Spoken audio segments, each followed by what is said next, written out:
Hello everyone, ನಾನು Sushma. Veg wonders ಚಾನಲ್ಗೆ ಸ್ವಾಗತ ಸುಸ್ವಾಗತ. ಫ್ರೆಂಡ್ಸ್, ಇವತ್ತು ನಾನು ಬೆಳಗ್ಗಿನ ಬ್ರೇಕ್ಫಾಸ್ಟ್ಗೆ ಕಬ್ಬಿನ ಹಾಲಿನ ದೋಸೆನ ಮಾಡಿದ್ದೆ. ಸೊ ಕಬ್ಬಿನ ಹಾಲಿನ ದೋಸೆ ನೀವೆಲ್ಲ ಯಾರು ಮಾಡ್ತೀರಿ ಅಂತ ನನಗೇನು ಗೊತ್ತಿಲ್ಲ, ಬಟ್ ತುಂಬಾ ಟೇಸ್ಟಿಯಾಗಿ ಬರುತ್ತೆ. ಕಬ್ಬಿನ ಹಾಲಿನ ಪರಿಮಳವಾಗಿ ಸ್ವಲ್ಪ ಸ್ವೀಟ್ ಆಗಿರುವಂತಹ ದೋಸೆ ಇದು. ಚಟ್ನಿ ಪುಡಿ ಮತ್ತು ಬೆಣ್ಣೆ ಅಥವಾ ತುಪ್ಪದ ಜೊತೆ ಹಾಕ್ಕೊಂಡು ತಿನ್ನೋದಕ್ಕೆ ತುಂಬಾ ಚೆನ್ನಾಗಿರುತ್ತೆ. ಮತ್ತು ನಾನು ಈಗಾಗಲೇ ತೋರಿಸ್ಕೊಟ್ಟಿದ್ದೀನಿ ಕಬ್ಬಿನ ಹಾಲಿನ ದೋಸೆ ಹೇಗೆ ಮಾಡಬೇಕು ಹೇಳೋದನ್ನು ಕೂಡ. ಡಿಸ್ಕ್ರಿಪ್ಷನ್ನಲ್ಲಿ ನಾನು ಲಿಂಕನ್ನು ಹಾಕಿರ್ತೀನಿ, ಓಕೆನಾ.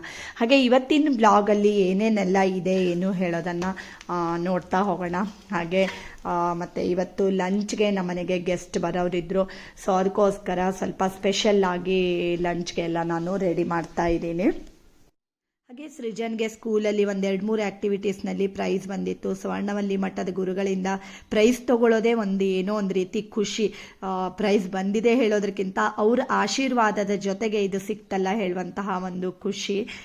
ಸೊ ಸೃಜನ್ ಅವನೇ ಹೇಳ್ತಾನೆ ಯಾವುದೇ ಅದರಲ್ಲಿ ಅವನಿಗೆ ಪ್ರೈಸ್ ಬಂದಿದೆ ಅಂತ ಅಂದ್ಬಿಟ್ಟು. ಈಗ इसे फर्स्ट प्राइज है, ये मुझे म्यूजिकल चेयर के अंदर मिला है. ये सेकंड प्राइज है, ये मुझे चेस के अंदर मिला है. ये सेकंड प्राइज है, ये मुझे लेमन एंड स्पून के अंदर मिला है.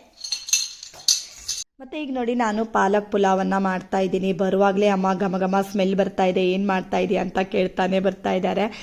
ಹಾಗೆ ಸೃಜನ್ ಅಂತರೂ ಈಗ ಬಂದೇ ಬಿಟ್ಟ ನೋಡಿ ನನ್ನ ಜೊತೆ ಅಡುಗೆ ಮಾಡೋದಕ್ಕೆ. ಎಲ್ಲ ಪೊಟ್ಯಾಟೊ ಎಲ್ಲ ಕಟ್ ಮಾಡ್ಕೊಳ್ತಾ ಇದ್ದಾನೆ.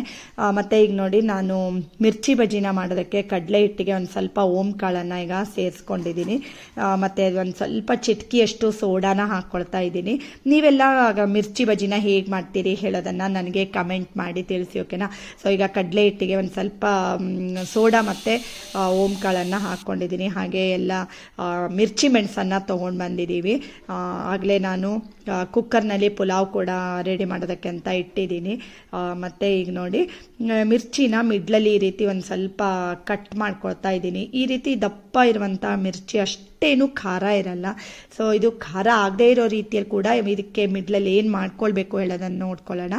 ಫಸ್ಟು ಎಲ್ಲ ಹಸಿಮೆಣಸನ್ನು ನಾನು ಈ ರೀತಿ ಮಿಡ್ಲಲ್ಲಿ ಕಟ್ ಮಾಡಿಕೊಂಡು ರೆಡಿ ಮಾಡ್ಕೊಳ್ತಾ ಇದ್ದೀನಿ. ಹಾಗೆ ಕುಕ್ಕರ್ ಕೂಡ 2 ವಿಸಲ್ ಆಯಿತು ಪಲಾವು. ಸೊ ಅದನ್ನು ಆಫ್ ಮಾಡ್ಕೊಂಡಿದ್ದೀನಿ. ಮತ್ತು ಈಗ ನೋಡಿ, ಮಿರ್ಚಿಯಲ್ಲಿ ಕಟ್ ಮಾಡ್ಕೊಂಡಿದ್ದೀನಿ ಅಲ್ವಾ, ಅದರ ಮಿಡ್ಲಲ್ಲಿ ಒಂದು ಸ್ವಲ್ಪ ಲೆಮನ್ ಜ್ಯೂಸನ್ನು ಹಾಕ್ಕೊಳ್ತಾ ಇದ್ದೀನಿ. ಈ ರೀತಿ ಮಾಡ್ಕೊಳ್ಳೋದ್ರಿಂದ ಮಿರ್ಚಿ ಟೇಸ್ಟ್ ತುಂಬ ಚೆನ್ನಾಗಿ ಬರುತ್ತೆ. ಸೊ ಚೆನ್ನಾಗಿ ಬ್ಯಾಲೆನ್ಸ್ ಆಗುತ್ತೆ. ಹಾಗೆ ಕಡಲೆ ಹಿಟ್ಟಿನ ಮಿಶ್ರಣವನ್ನು ಈಗ ಉಪ್ಪು ಎಲ್ಲ ಹಾಕಿಬಿಟ್ಟು ಅದನ್ನು ಕಲಿಸ್ಕೊಳ್ತಾ ಇದ್ದೀನಿ. ಈಗಾಗಲೇ ನಾನು ಇನ್ನೂ 1-2 ರೀತಿಯಲ್ಲಿ ಮಿರ್ಚಿ ಬಜ್ಜಿನ ಹೇಗೆ ಮಾಡೋದು ಅಂತ ತೋರಿಸ್ಕೊಟ್ಟಿದ್ದೀನಿ ಫ್ರೆಂಡ್ಸ್. ಇದನ್ನು ನೋಡಿ, ಚೆನ್ನಾಗಿ ಮಿಕ್ಸ್ ಮಾಡ್ಕೊಂಡಾದಮೇಲೆ ಮಿರ್ಚಿನ ಅದರಲ್ಲಿ ಡಿಪ್ ಮಾಡಿಬಿಟ್ಟು ಕಾದಿರೋ ಅಂಥ ಎಣ್ಣೆಗೆ ಹಾಕ್ಕೊಳ್ತಾ ಇದ್ದೀನಿ. ಸೊ ನಿಮಗೆ ಈ ರೀತಿ ಉದ್ದುದ್ದವಾಗಿ ಬಿಡೋಕ್ಕೆ ಬರಲ್ಲ ಅಂದರೆ ಮಿಡ್ಲಲ್ಲಿ ಕಟ್ ಮಾಡಿಕೊಂಡು ಕೂಡ ಬಿಡ್ಬೋದು. ಬಟ್ ಮಿರ್ಚಿ ಅಂದರೆ ಒಂದು ಸ್ವಲ್ಪ ಹೀಗಿದ್ರೇ ಚೆನ್ನಾಗಿ ಕಾಣುತ್ತೆ ಅಲ್ವಾ. ಸೊ ಹೀಗೆ ಮಾಡಿದ್ರೆ ತುಂಬ ಚೆನ್ನಾಗಿ ಬರುತ್ತೆ ಮಿರ್ಚಿ ಬಜ್ಜಿ. ಹಾಗೆ ಸೃಜನ್ ಈಗ ಕೂತ್ಬಿಟ್ಟಿದ್ದಾನೆ ಡ್ರಾಯಿಂಗ್ ಮಾಡೋದಕ್ಕೆ ಅಂತ. ಸೊ ಅವನು ಸುಮಾರಷ್ಟು ಡ್ರಾಯಿಂಗನ್ನು ಮಾಡಿದ್ದಾನೆ ಫ್ರೆಂಡ್ಸ್. ಪೆನ್ಸಿಲ್ ಶೇಡಿಂಗಲ್ಲಿ ಮಾಡಿದ್ದಾನೆ, ಆಯಿಲ್ ಪೇಂಟ್ ಮಾಡಿದ್ದಾನೆ, ಮತ್ತು ಎಲ್ಲ ಕಲರ್ ಪೆನ್ಸಿಲ್ಸಲ್ಲಿ, ಕ್ರೇಯಾನಲ್ಲಿ, ಆ್ಯಕ್ರಿಲಿಕ್ಕು ಎಲ್ಲದನ್ನೂ ಮಾಡ್ತಾ ಇದ್ದಾನೆ ಅವನು. ಸೊ ಈ ರೀತಿ ಮೊಬೈಲಲ್ಲಿ ಒಂದು ಚಿತ್ರನ ನೋಡಿಬಿಟ್ಟು ಸೊ ಈ ಕಡೆಗೆ ಎಲ್ಲ ಗ್ರಿಡ್ ಎಲ್ಲ ಹಾಕ್ಕೊಂಡು ಅವನೇ ಮಾಡ್ತಾ ಇದ್ದಾನೆ. ಮತ್ತು ಈ ಡ್ರಾಯಿಂಗ್ ನಿಮಗೇನಾದರೂ ಇಷ್ಟ ಆಗಿದ್ದಿದ್ರೆ ಲೈಕ್ ಮಾಡೋದನ್ನು ಮರಿಬೇಡಿ ಫ್ರೆಂಡ್ಸ್. ಮತ್ತು ನೀವೇನಾದರೂ ನನ್ನ ಚಾನಲ್ನ ಇನ್ನೂ ಸಬ್ಸ್ಕ್ರೈಬ್ ಮಾಡ್ಕೊಂಡಿಲ್ಲ ಅಂತಾದರೆ ಸಬ್ಸ್ಕ್ರೈಬ್ ಮಾಡ್ಕೊಳ್ಳಿ. ಒಳ್ಳೊಳ್ಳೆ ವೀಡಿಯೋಸ್ಗಳು ಅಂದರೆ ವ್ಲಾಗ್ಸ್ಗಳು ಮತ್ತು ರೆಸಿಪಿಗಳು ಎರಡನ್ನೂ ನೀವು ನನ್ನ ಚಾನಲ್ನಲ್ಲಿ ನೋಡ್ಕೊಳ್ಬೋದು. ನೋಡಿ, ಈಗ ಸೃಜನ್ ಈ ಡ್ರಾಯಿಂಗನ್ನು ಸುಮಾರಷ್ಟು ಕಂಪ್ಲೀಟ್ ಮಾಡಿದ್ದಾನೆ. ಫುಲ್ ಇದು ಪೆನ್ಸಿಲ್ ಶೇಡಿಂಗಲ್ಲೇ ಮಾಡಿದ್ದಾನೆ. ಇನ್ನೊಂದಿನ ವ್ಲಾಗಲ್ಲಿ ನಾನು ಕಂಪ್ಲೀಟಾಗಿ ಅವ್ನು ಮಾಡಿರೋಂಥ ಡ್ರಾಯಿಂಗ್ಗಳನ್ನು ತೋರಿಸ್ಕೊಡ್ತೀನಿ ಫ್ರೆಂಡ್ಸ್. ಹಾಗೆ ಸಾಯಂಕಾಲ ನಾನು ಗಿಡಗಳಿಗೆ ನೀರನ್ನು ಹಾಕ್ತಾಯಿದ್ದೀನಿ. ನಮಗೆ ಗಿಡ ಇದ್ಮೇಲೆ ಡೈಲಿ ನಮಗೆ ಸಾಯಂಕಾಲದ ಹೊತ್ತಿಗೆ ನೀರು ಹಾಕೋದು ಒಂದು ಕೆಲಸ ಇರುತ್ತೆ. ಅದರಲ್ಲೂ ಈಗ ಬೇರೆ ಸಮ್ಮರ್ ಸ್ಟಾರ್ಟ್ ಆಗಿಬಿಟ್ಟಿದೆ ಅಲ್ವಾ. ಸೊ ಗಿಡಗಳಿಗೆ ಒಂದಿನ ನೀರಿಲ್ಲ ಅಂತಂದ್ರೂ ಗಿಡ ಎಲ್ಲ ಒಣಗೋಗ್ಬಿಡುತ್ತೆ.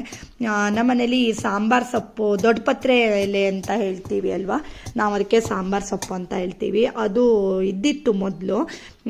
ಸೊ ಮಧ್ಯದಲ್ಲಿ ಒಂದು ಸ್ವಲ್ಪ ದಿನ ನನಗೆ ಗಿಡಗಳನ್ನು ಅಷ್ಟೊಂದು ಮೇಂಟೈನ್ ಮಾಡೋಕ್ಕಾಗಿಲ್ಲ. ಆ ಟೈಮ್ನಲ್ಲಿ ಅದು ಸತ್ತೋಯ್ತು. ಸೊ ಅದಕ್ಕೋಸ್ಕರ ಅದನ್ನು ತೊಗೊಂಡು ಬಂದಿದ್ದೆ. ಇದನ್ನು ಈಗ ನೆಟ್ಕೊಂಡು ನೀರು ಹಾಕ್ತಾ ಇದ್ದೀನಿ ಫ್ರೆಂಡ್ಸ್. ಸೊ 2 ಗಿಡನ ತೊಗೊಂಡು ಬಂದಿದ್ದೀನಿ. ಮತ್ತು ಗಿಡಗಳಿಗೂ ಈಗ ನೀರೆಲ್ಲ ಹಾಕ್ತಾ ಇದ್ದೀನಿ. ಮತ್ತು ಇವತ್ತು ಒಂದು ಸ್ವಲ್ಪ ಈ ತಿಂಗಳು ನಮ್ಮನೇಲಿ ಅಂದರೆ ಈ ವಾರ ನಮ್ಮನೇಲಿ ಯಾವ್ಯಾವ ಗಿಡಗಳಾಗಿದ್ವು, ಹೂಗಳಾಗಿದ್ವು ಹೇಳೋದನ್ನು ತೋರಿಸ್ಕೊಡ್ತೀನಿ. ಹಾಗೆ ಒಂದು ಟೊಮೆಟೊ ಗಿಡ ಹಾಕ್ಕೊಂಡಿದ್ದೀನಿ, ಮತ್ತು ಒಂದು ಬದನೆ ಗಿಡ.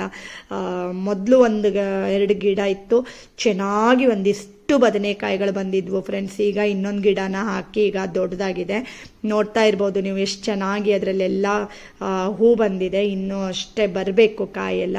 ಹಾಗೆ ನೋಡಿ ಎಷ್ಟು ಚೆನ್ನಾಗಿ ಕಾಣಿಸ್ತಾ ಇದೆ ಅಲ್ವಾ ಫ್ರೆಂಡ್ಸ್. ಪಿಂಕ್ ಕಲರ್ ರೋಸ್, ಇದು ಬಟನ್ ರೋಸು ತುಂಬ ಆಗಿತ್ತು. 2 ಬಂಚಲ್ಲಿ ಎಲೆ ಕಾಣದೇ ಇರುವಷ್ಟು ರೀತಿಯಲ್ಲಿ ಗೊಂಚಲಾಗಿ ಬಂದಿತ್ತು. ಎಷ್ಟು ಚೆನ್ನಾಗಿ ಕಾಣಿಸ್ತಾ ಇತ್ತು ಇದು ನೋಡೋದಕ್ಕೆ. ಸೊ ಅದಕ್ಕೋಸ್ಕರ ನಿಮಗೂ ತೋರಿಸ್ಕೊಡ್ತಾ ಇದ್ದೀನಿ. ಮೊದಲು ಒಂದು ಸರಿ ನಾನು ತೋರಿಸಿದ್ದೆ, ಬಟ್ ಇಷ್ಟೊಂದು ಹೂಗಳಾಗಿರಲಿಲ್ಲ. ಈ ಸರಿ ಇದು ತುಂಬ ಚೆನ್ನಾಗಿ ಬಂದಿದೆ. ಅದರಲ್ಲಿ ಇದು ಆರೆಂಜ್ ಕಲರ್ದು, ಇದು ಇನ್ನು ಕೆಲವೊಂದು ಮೊಗ್ಗುಗಳಿವೆ. ಸೊ ಇಷ್ಟು ಈಗ ಅರಳಿವೆ. ಮತ್ತು ಜರ್ಬರ, ಇದು ಯೆಲ್ಲೋ ಕಲರ್ ಜರ್ಬರ ಆಗಿವೆ. ಸೊ ಯಾವ್ಯಾವ್ದಿತ್ತು ಈ ವಾರದಲ್ಲಿ ನಮ್ಮ ಮನೆಯಲ್ಲಿ ಫ್ಲವರ್ಸ್ ಹೇಳೋದನ್ನು ಲೈಟಾಗಿ ತೋರಿಸ್ಕೊಡ್ತಾ ಇದ್ದೀನಿ. ಈಗಾಗಲೇ ನಾನು ಕೂಡ ಸುಮಾರಷ್ಟು ಗಾರ್ಡನ್ ವಿಡಿಯೋಸ್ಗಳನ್ನು ಕೂಡ ಹಾಕಿದ್ದೀನಿ ನನ್ನ ಚಾನಲ್ನಲ್ಲಿ. ಇದು ಕಸಿ ಕಟ್ಟಿರುವಂತಹ ದಾಸವಾಳ ಫ್ರೆಂಡ್ಸ್, ನೀವಿಲ್ಲಿ ನೋಡ್ಬೋದು. ಲಾಸ್ಟೇ ಒಂದು ವಿಡಿಯೋದಲ್ಲಿ ನಾನು ತೋರಿಸಿದ್ದೆ. ಸೊ ಎಷ್ಟೊಂದು ಹೂಗಳು ಬಂದವು. ಮಾಮೂಲಾಗಿ ರೆಡ್ ಕಲರ್ ಇರುವಂಥ ದಾಸವಾಳದ ಗಿಡಕ್ಕೆ ನಾನು ಈ ರೀತಿ ದಾಸವಾಳನ ನೋಡ್ತಾ ಇರ್ಬೋದು. ಇಲ್ಲಿ ಅದು ಫುಲ್ ಬೆಳೆದು ಈಗ ನಾನು ಮೊದಲು ಕಸಿ ಕಟ್ಟಿರುವಂತಹ ಅದರ ದಾರ ಎಲ್ಲ ಏನಿರುತ್ತೆ ಅಲ್ವಾ, ಅದೆಲ್ಲ ಬಿಚ್ಕೊಂಡಿದೆ. ಸೊ ಎಷ್ಟು ಒಳ್ಳೆ ಕಲರ್ ಅಲ್ವಾ, ನೋಡಿದ್ರೇನೆ ಎಷ್ಟು ಖುಷಿ ಆಗುತ್ತೆ. ಇದನ್ನು ಕಸಿ ಮಾಡಿ ಪ್ರತಿದಿನ ಅದರಲ್ಲಿ ಹೂ ಬರ್ತಾ ಇದೆ. ಕೋಲಂಚೆ ಇದೊಂದು ಸ್ವಲ್ಪ ಈಗ ಹಾಳಾಯಿತು, ತುಂಬ ದಿನ ಆಯಿತು ಅದಾಗಿ. ಹಾಗೆ ಈ ರೀತಿ ರೆಡ್ ಕಲರ್ ಮಾಮೂಲಾಗಿರುವಂತಹ ದಾಸವಾಳ ಎಲ್ಲರ ಮನೆಯಲ್ಲೂ ಇರುವಂಥದ್ದೇ ಇದು. ಬಟ್ ತುಂಬ ಹೂ ಬಿಡುತ್ತೆ ಅಲ್ವಾ ನಮಗೆ. ದೇವರಿಗೆ ಈ ರೀತಿ 1-2 ಗಿಡಗಳನ್ನು ಹಾಕ್ಕೊಂಡ್ರೆ ಡೈಲಿ ನಮಗೆ ಹೂ ಕೊಯ್ಯೋದಕ್ಕಾಗತ್ತೆ.